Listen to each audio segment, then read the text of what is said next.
Assalamualaikum warahmatullahi wabarakatuh. Salam sejahtera bagi kita semua.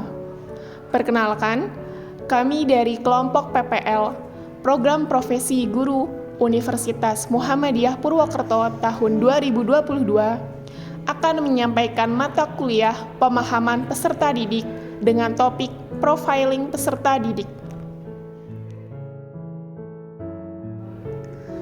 Dalam mata kuliah pemahaman peserta didik, submateri profiling peserta didik, mahasiswa PPG akan belajar untuk memahami karakteristik siswa dengan melihat beberapa jenis yang bisa diambil sebagai instrumen penilaian profiling tersebut. Beberapa jenis profiling peserta didik bisa diamati dan dilakukan penilaian berdasarkan situasi dan kondisi yang ada di sekolah masing-masing.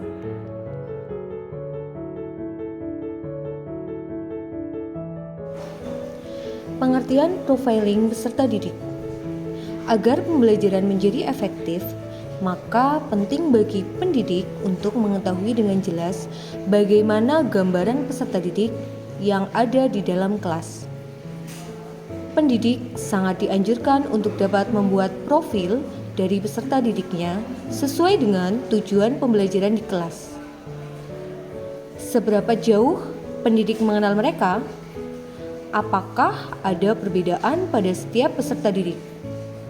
Di manakah perbedaannya?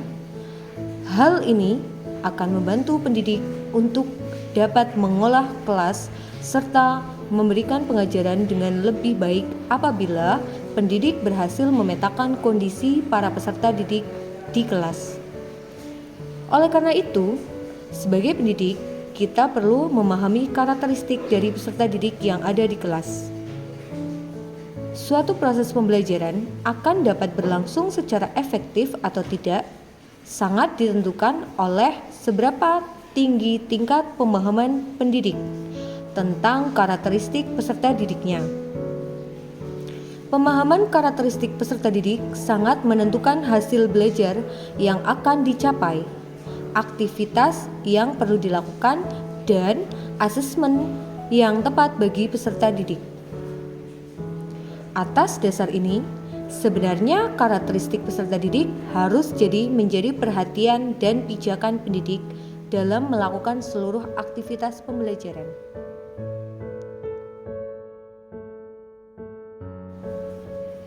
Jenis profiling peserta didik. Yang pertama ada etnik, yang kedua ada kultural, yang ketiga ada status sosial, yang keempat perkembangan kognitif, yang kelima kemampuan awal, yang keenam gaya belajar, yang ketujuh motivasi, dan yang terakhir perkembangan moral dan motorik. Penerapan di sekolah tempat kami PPL, etnik dan kultural etnik adalah suatu golongan manusia yang anggota-anggotanya mengidentifikasikan dirinya dengan sesamanya. Biasanya berdasarkan garis keturunan yang dianggap sama. Budaya adalah suatu cara hidup yang berkembang dan dimiliki bersama oleh sebuah kelompok orang dan diwariskan dari generasi ke generasi. Sedangkan kultural adalah segala cakupan budaya yang sudah ada secara turun-temurun yang meliputi bidang seni, pengetahuan, hukum, kepercayaan, adat istiadat, pola kebiasaan masyarakat, dan hal terkait lainnya yang ada di suatu wilayah masyarakat tertentu. Etnik dan kultural yang berkembang di sekolah tempat kami melaksanakan PPL sendiri sangatlah beragam. Contoh etnik yang berkembang di sini adalah suku.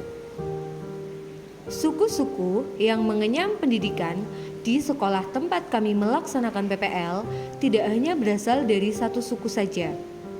Suku yang mengenyam pendidikan di sekolah tempat kami melaksanakan PPL berhubungan dengan etnik antara lain suku Jawa, Sunda, dan Tionghoa. Selain etnik yang berkembang, kultural yang berkembang di sekolah tempat kami melaksanakan PPL juga sangat beragam. Keberagaman ini seperti kesenian, kepercayaan, norma, kebiasaan, serta adat istiadat. Peserta didik di sekolah kami melaksanakan PPL terdiri dari ragam kepercayaan antara lain Islam, Protestan, Katolik, Konghucu, dan Buddha.